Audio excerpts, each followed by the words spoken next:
Bonjour, nous continuons notre étude sur les droites parallèles et perpendiculaires.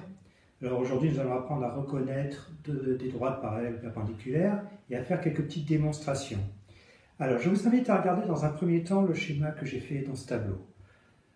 Donc en fait, on va étudier la position relative de deux droites.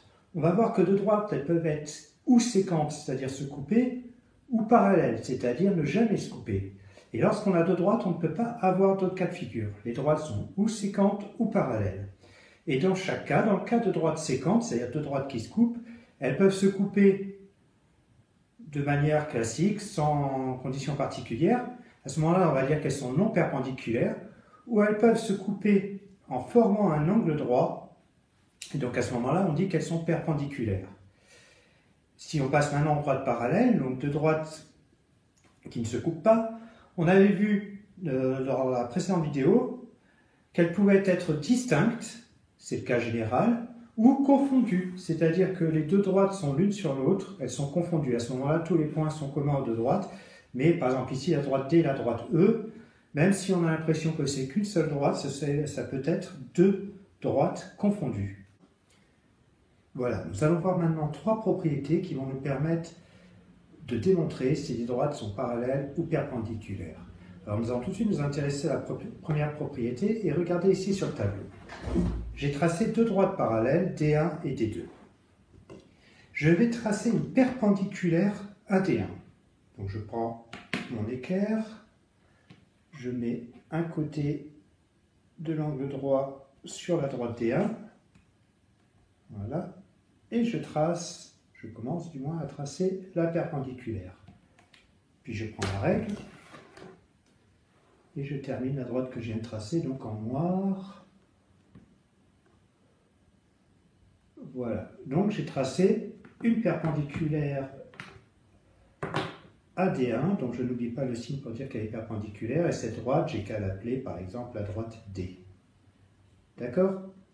Donc qu'est-ce qu'on remarque? Donc là, je viens de tracer D perpendiculaire à D1. Et qu'est-ce qu'on remarque? Je reprends mon équerre. On remarque que D est aussi perpendiculaire à D2. Donc si D1 est parallèle à D2 et D perpendiculaire à D2, alors on voit que D est aussi perpendiculaire à D2. Donc on va écrire cette propriété. C'est la première qu'on voit ensemble. Donc si deux droites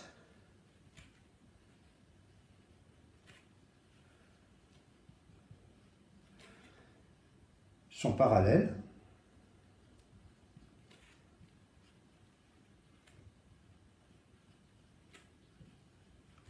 il y a vu, alors toute droite perpendiculaire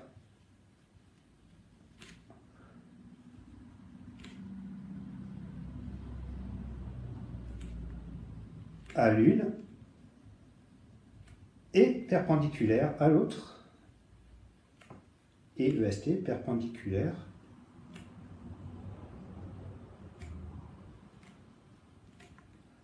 à l'autre. Voilà la première propriété que nous allons exploiter pour nos démonstrations. On continue avec une deuxième propriété qui, alors regardez mon schéma, là j'ai tracé deux droites D1 et D2 perpendiculaires. Et je vais tracer une troisième droite que je vais appeler D, je vais faire perpendiculaire à D1. Donc D1 c'est celle-ci, je trace une droite perpendiculaire à D1.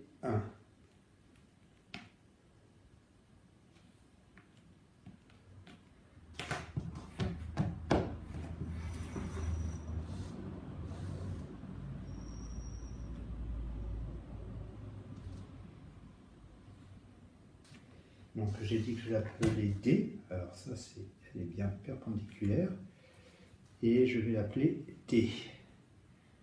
Donc j'ai tracé D perpendiculaire à D1, et qu'est-ce que je remarque?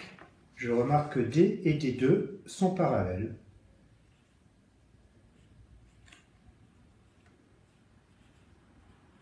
Donc, si D1 et D2 sont perpendiculaires, et si D est perpendiculaire à D1, alors D est parallèle à D2. C'est ce qu'on va pouvoir traduire en énonçant une deuxième propriété. Donc on le fait ensemble. C'est que si deux droites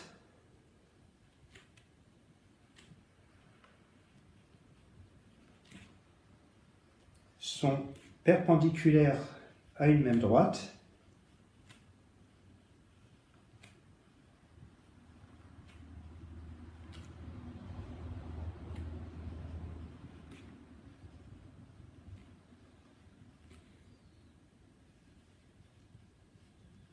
donc dans notre cas présent, si D et D2 sont perpendiculaires à la même droite D1, alors ces deux droites sont parallèles.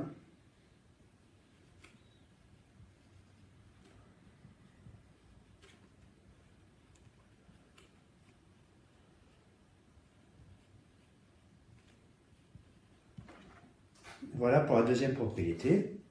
Et voyons sans plus attendre la troisième propriété. Donc on regarde sur mon schéma, là j'ai tracé deux droites parallèles, D1 et D2, D1 est parallèle à D2. Si je trace une parallèle à D1, alors on y va, ma petite machine à parallèle, donc je me place par exemple ici, et je vais tracer, hop, avec ma petite machine à parallèle, une parallèle à D1.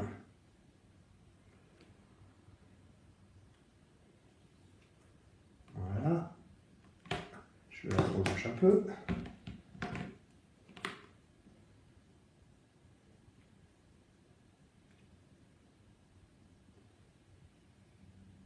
Donc voilà ma droite D, parallèle à D1. Donc, si D1 est parallèle à D2, et si je trace une droite D parallèle à D1, qu'est-ce qu'on remarque? C'est que D est parallèle à D2.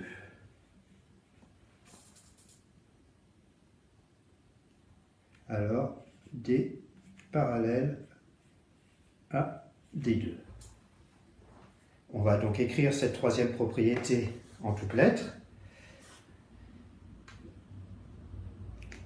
Donc, on écrit, si deux droites sont parallèles,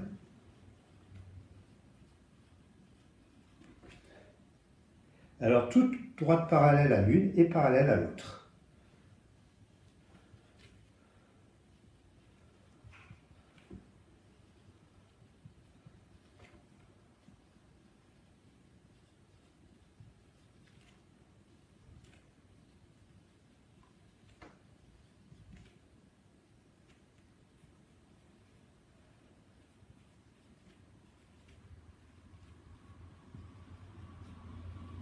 Voilà. Donc ces trois petites propriétés vont nous permettre de faire plein de petites démonstrations dans les exercices que je vous proposerai.